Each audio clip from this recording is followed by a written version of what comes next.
I was 34 years old when my own mother tried to have me declared mentally incompetent to steal $145,000 from me, and she did it with a smile on her face. If you're new here, my name is Acacia Myers. I'm an accountant. I live alone with my dog Ledger in a little brick house in German village, Columbus, and for my entire life I have been the responsible one. If you grew up as the responsible one, you already know what that title really means. It doesn't mean you're loved more. It means you pay more. You do more. You forgive more. For me, that looked like this. Every single spring, for the last 10 years, I drove to my parents' house in Grove City and did their taxes for free at their kitchen table. My mom, Lorraine, would make coffee and hover over my shoulder saying things like, "You're so good at this, honey, we would be lost without you." My dad would just nod. That looked like co-signing loans. That looked like my little sister Daphne's gym membership staying on my credit card for 14 months because it was just temporary while she got her business off the ground. Daphne is 28 and has had 6 businesses off the ground. None of them ever actually left the ground. I thought I was being loving. I really did. I thought that's what family did. You smooth things over, you cover the gaps. But what I didn't understand until this June was that my family didn't see me as a daughter or a sister. They saw me as a bank account with legs. Let me take you back to 2021. My grandpa had a stroke. It was scary, and it made my parents panic about paperwork. So my mom scheduled what she called a big paperwork day with the family attorney. Wills, health directives, all that stuff adults are supposed to have. I remember sitting in that cold office. The attorney slid a stack of papers toward me. One of them was a springing power of attorney. Now, I'm an accountant, not a lawyer, so I didn't fully get it at the time. The attorney explained it like this. A springing power of attorney just sits there. It does nothing. It's dormant. It only springs into effect if something terrible happens to you, and a doctor writes a letter saying you are mentally incapacitated and can't manage your own affairs. Then the person you named can step in and handle your finances for you. Who did I name? My mother, Lorraine Myers. Of course I named my mother. Who else would you name when you're 31 and your mom is crying about grandma's stroke and says, "Honey, just in case, put me down"? It felt like a formality. An act of trust. I signed it. It was notarized. I forgot about it completely. Until June of this year. I was at work. It was a Tuesday, I think. I was in the middle of reconciling payroll, my least favorite task, when my phone rang. It was my mom. She was cheerful. Too cheerful. That voice she uses when she's about to ask for something big. "Acacia? Hi, honey. Great news." I put her on speaker. "Hey, Mom, what's up?" "We did it. We added Daphne to your investment account. Isn't that wonderful? She can finally get her start." My blood went cold. Literally cold. My hands stopped moving over the keyboard. What investment account was she talking about? "I have one investment account. It's at Whitfield Investments. My grandma opened it for me when I was 12. I've been putting money in it since I was 21. Every single index fund, every dividend reinvestment, every extra bonus check from tax season for 13 years. It had $145,000 in it. That was my future. That was my house down payment. That was my safety net." "What do you mean you added Daphne to my account?" I asked. "Well, honey, we used that paperwork from 2021. We sent it in. Whitfield said it was all good. Daphne needs $40,000 for her new wellness coaching business, and we thought, why let that money just sit there?" In that moment I realized something terrifying. That dormant piece of paper from 2021 was not dormant anymore. Somehow they had activated it, but what she didn't know, what my toxic family didn't know, was that 3 weeks earlier I had already emptied that entire account, and I had left exactly $8.50 in it. How did I know to do that? That's where this story gets crazy. And it starts with a conversation with my best friend, Marisol. Do you have that one friend who will tell you the truth even when you don't want to hear it? Marisol is that friend for me. She's a paralegal. We were having wine on my porch 2 weeks before that phone call. I was venting about Daphne's gym membership again. Marisol just looked at me and said, "Acacia, can I ask you something weird?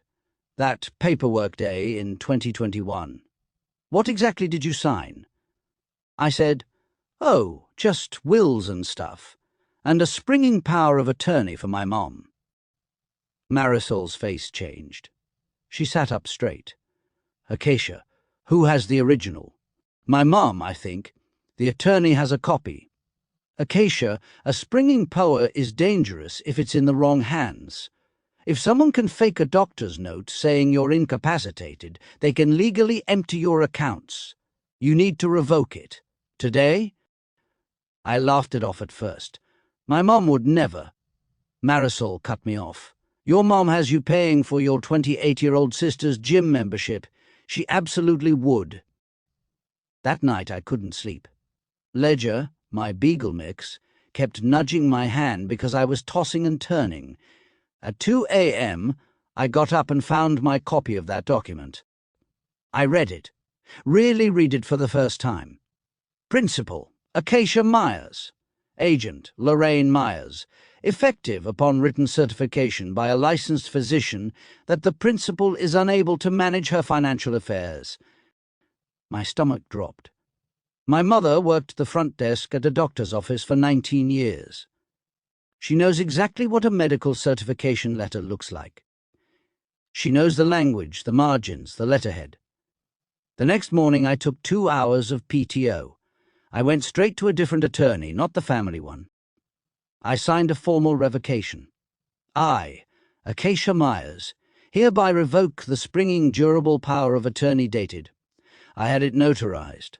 Marisol's paralegal friend acted as my witness. Then I did 3 things.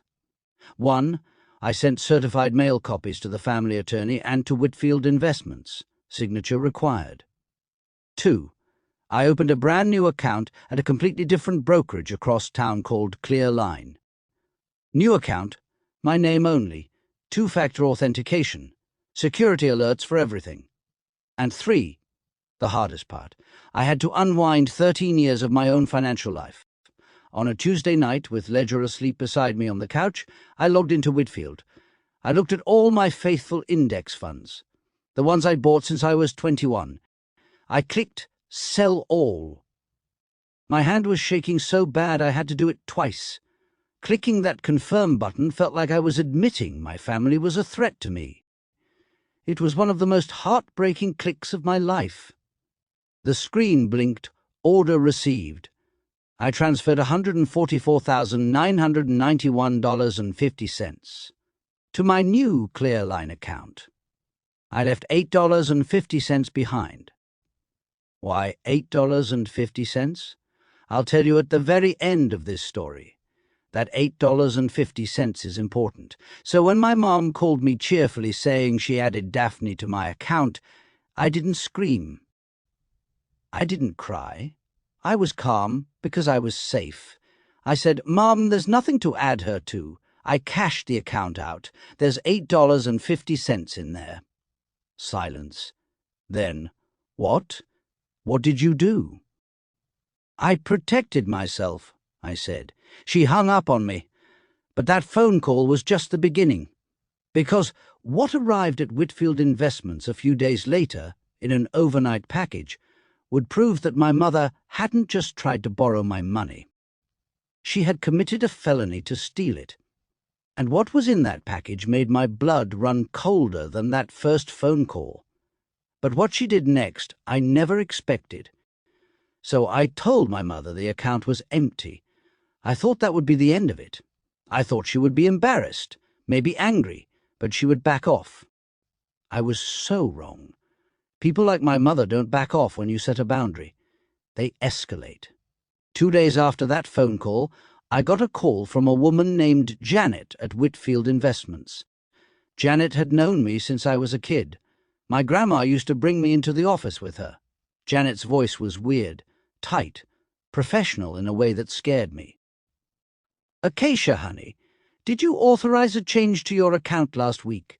I said. "No, I closed it. I transferred everything out and revoked the POA. Didn't you get my certified letter?" "We did. That's why I'm calling, because yesterday we received an overnight package from your mother." My heart started pounding so loud I could hear it in my ears. Janet continued, "The package contained the original 2021 springing power of attorney with your real notarized signature. And stapled right behind it was a letter, a medical letter activating it." I sat down on my kitchen floor. Ledger came over and put his head in my lap. "What did the letter say?" I whispered. Janet read it to me, and as she read it, I realized how perfectly my own mother knew how to destroy me. The letter was on letterhead from Hartwell Family Medicine. It was dated 3 days before my mom's phone call. It said, "To whom it may concern, this letter is to certify that my patient, Acacia Myers, Dobie, is currently suffering from a major depressive episode with marked cognitive impairment. She is unable to manage her financial affairs or make rational decisions regarding her estate. She requires immediate assistance, and I recommend the immediate medical activation of her durable power of attorney. Please contact my office with any questions." It had a doctor's signature at the bottom. Dr. Alan Hartwell, MD. It was fake. Completely, 100% fake. I had never been to Hartwell Family Medicine in my life. I have never been diagnosed with major depression. I have never met Dr. Hartwell. But it was a perfect fake. I know why it was perfect. My mother, Lorraine, worked the front desk at a medical office for 19 years. 19 years of checking patients in, filing insurance forms, handling doctors' notes. She knew exactly what margins to use. She knew the clinical language. Marked cognitive impairment. Unable to manage financial affairs. That is not how a normal person writes. That's how a medical biller writes. Janet at Whitfield said, "Acacia, I almost approved it. It looked so legitimate. But then I remembered your revocation letter came the day before, and something felt off. So I called Hartwell Family Medicine directly." And what do you think Hartwell Family Medicine said? They said they had no patient by my name. They had never written that letter. Dr. Hartwell had never signed it. My mother had forged a medical document to have me declared mentally incompetent. Let me say that again for the people in the back who grew up with toxic family. My mother forged a doctor's letter saying I was crazy so she could legally steal my $145,000 to give to my sister for her wellness coaching business. I started shaking. Not crying. Shaking with rage and with a weird kind of grief. Because in that moment my entire childhood made sense. Do you remember when I told you about the $8.50? When I was 9 years old, my mom borrowed $8.50 from my piggy bank for gas and said she'd pay me back. She never did. When I asked about it a week later, she laughed and said, "Don't be so sensitive, it's just $8.50. That became a joke in our family. Acacia and her $8.50. It was how they taught me my money wasn't really mine. That's why I left $8.50. It was symbolic. It was me finally closing that loop from when I was 9. But back to the forgery. There was one more detail that made it even more sinister. About 3 weeks before all of this, my mom had called me with a strange request. "Acacia, honey, I'm updating our family file. You know, in case of emergencies. Can you send me a photocopy of your driver's license and your insurance card? Front and back." At the time, I thought it was weird but harmless. My mom is organized like that. She has files for everything. But something in my gut said no. I told her, "I'll take care of my own files, Mom. Thanks, though." I remember her face when I said no. Well, I couldn't see her face, but I could hear it in her voice. A brief frown. A pause. Then she smoothly changed the subject. "Okay, honey. Oh, are you coming to Daphne's launch party?" Now I understood. She didn't want my ID for a family file. She needed my driver's license number and my insurance info to make the fake medical file look real. If Whitfield called to verify, she could provide all my details. This was premeditated. This was planned.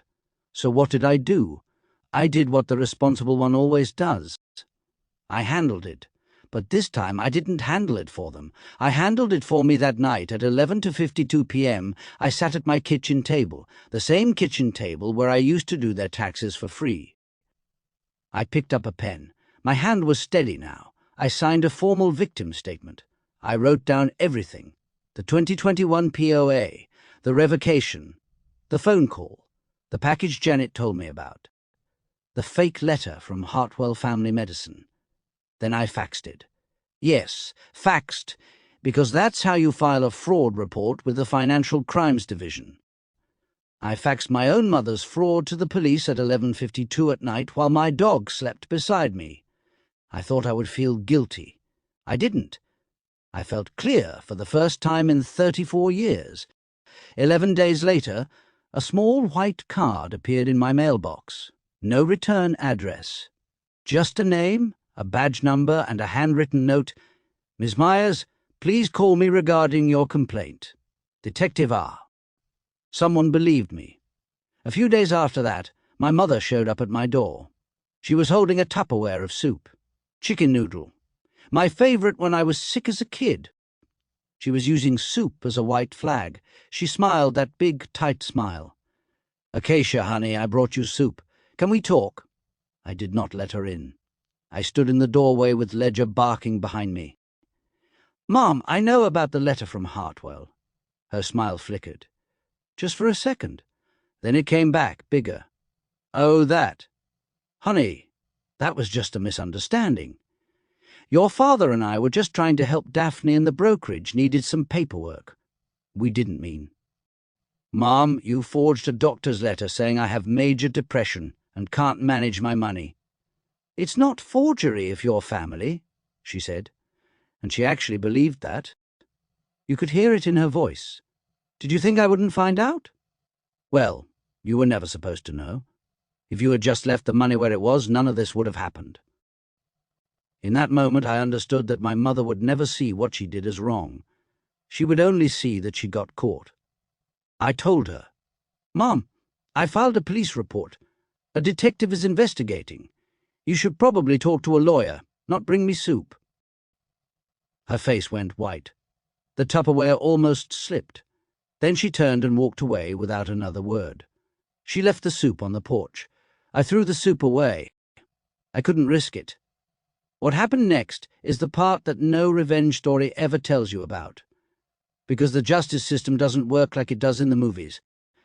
And the climax of this story isn't what you think it's going to be. The detective called me in for a formal interview. I sat across a table from him in a small room with bad fluorescent lights.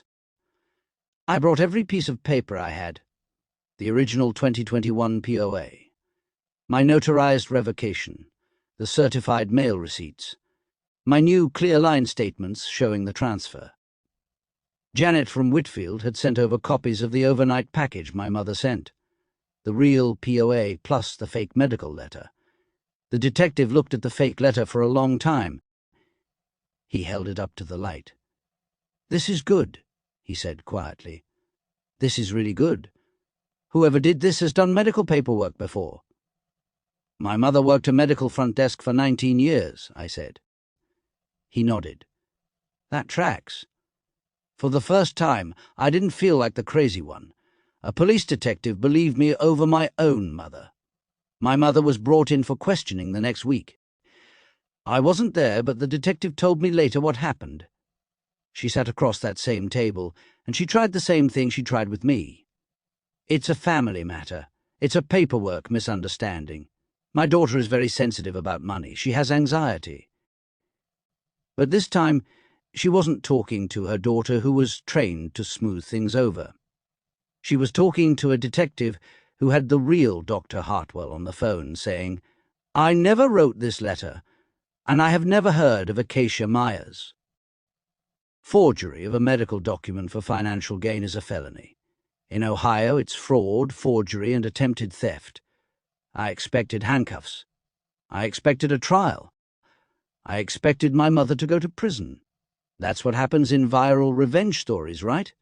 But real life is more complicated, and this is where I need you to really listen, especially if you come from a toxic family. Nobody went to prison. That was never what I wanted anyway. My mother had no criminal record. She was 58 years old. The prosecutor offered her a pre-trial diversion program for first-time offenders. It's a program designed to give people a second chance without a felony conviction. She had to do 3 things: pay restitution for the administrative and investigative costs, about $1,200, take a 12-week class on financial ethics and fraud prevention, and stay out of trouble for a year. If she did that, the felony charge would be dismissed and she would have no record. She took it. Of course she took it. Do I feel like that was enough justice for trying to steal $145,000 and labeling your daughter as mentally incompetent? No. Part of me wanted her to feel the full weight of what she did. But another part of me, the part that is still healing, knows that prison wouldn't have fixed anything. It would have just made my family martyrs. And here's the thing about toxic families. They will rewrite the story no matter what happens. Today, my mother tells our extended family that it was all a paperwork misunderstanding, that I blew out of proportion because I'm so good with paperwork and very particular. Most of my relatives believe her. Why? Because believing her costs them nothing. Believing me would cost them Christmas. It would mean they would have to pick a side, set a boundary, admit that Lorraine is not who she pretends to be. It's easier to think I'm the dramatic one. My dad, he now spends all his time in the garage rebuilding the same 1978 Bronco engine he's been rebuilding for 5 years. He doesn't talk about it. That's how he avoids everything. He puts on his headphones and disappears. Daphne? This is the most ironic part of this whole story. After the money fell through, her wellness coaching business never launched. She needed money, so she got a job. A real job. Front desk at a dental office in Grove City. It's the exact same kind of job our mother had. And get this, the application she filled out for that dental office job? My mother had filled out a fake version of it as a prop a few weeks earlier to make her fake medical file look more legitimate. She had used Daphne's resume as part of the proof that Daphne was the responsible caretaker. So Daphne is now literally living the life her mother forged as a lie. Sometimes the universe has a dark sense of humor. And what about Hartwell Family Medicine? Dr. Hartwell himself was furious. Someone had used his name, his practice letterhead, his DEA number style to commit fraud. His office filed a formal complaint. They changed their entire verification procedure. Now, every single medical letter they write has to be confirmed via a direct callback to a number on file, not a number provided in the letter. My mother, in her attempt to steal from me, actually made that clinic safer for everyone else. Aunt Deb, my mom's sister, is the only one who kind of gets it. She doesn't invite me to big family things anymore. She knows I won't come, but every 2 weeks she sends me pictures of her tomatoes. Big, red, beautiful tomatoes from her garden. No caption. No, we miss you. No, you should come home. Just tomatoes. It's her quiet way of saying, I love you and I see you and I don't want to make this harder. That's love. That is what love actually looks like, not adding someone to a bank account. So where am I now? I still live in German Village with Ledger. I still work as an accountant. But everything is different. First I signed a new power of attorney, not to family, to Marisol. My friend Marisol, who is a licensed paralegal and who actually asked me hard questions because she loves me. If I ever truly cannot manage my affairs, I want a stranger with a license and ethics to do it, not a mother with entitlement. Second, I updated my will. I don't have kids. For a long time I thought everything would just go back to my family. Not anymore. When I die, my entire estate will fund a scholarship for first-generation accounting students at Columbus State, kids who are the first in their family to go to college and who want to learn how to manage money responsibly. Kids like me. Third, I keep my finances entirely separate. No more free taxes. No more co-signed loans. No more gym memberships. When my dad called in March asking if I could do their taxes again this year, I said no. One word. No. It was the first time in 10 years I said it. He was quiet for a long time and then said, "Okay, Acacia," and hung up. It hurt. But I didn't cave. That $8.50 is still sitting in the old Whitfield account. I will never close it. Whitfield said I can keep it open with any amount. I keep it there as a reminder. That piggy bank from when I was 9 is finally paid back. We are even now. If you are listening to this, and you are the responsible one in a toxic family, I need you to hear me. No is a complete sentence. You are allowed to say it without explaining, without justifying, without writing a 5-paragraph essay about why you deserve to keep your own money. Love should never require you to sacrifice your security to fund someone else's entitlement. If someone loves you, they will not need your bank password to prove it. Setting a boundary will feel like betrayal at first. Your family will tell you you're overreacting. They will tell you it was just a paperwork misunderstanding. They will tell you you're sensitive. You are not sensitive. You are awake. There is a difference. I want to ask you something in the comments, because I read every single one. Have you ever had to set a financial boundary with your own family? What did it cost you? Did they call you dramatic? Did they bring you soup like nothing happened? Tell me your story, because for years I thought I was alone. I thought being the responsible one meant suffering in silence. I know now I'm not alone. And neither are you. My name is Acacia Myers. I'm 34. I'm an accountant.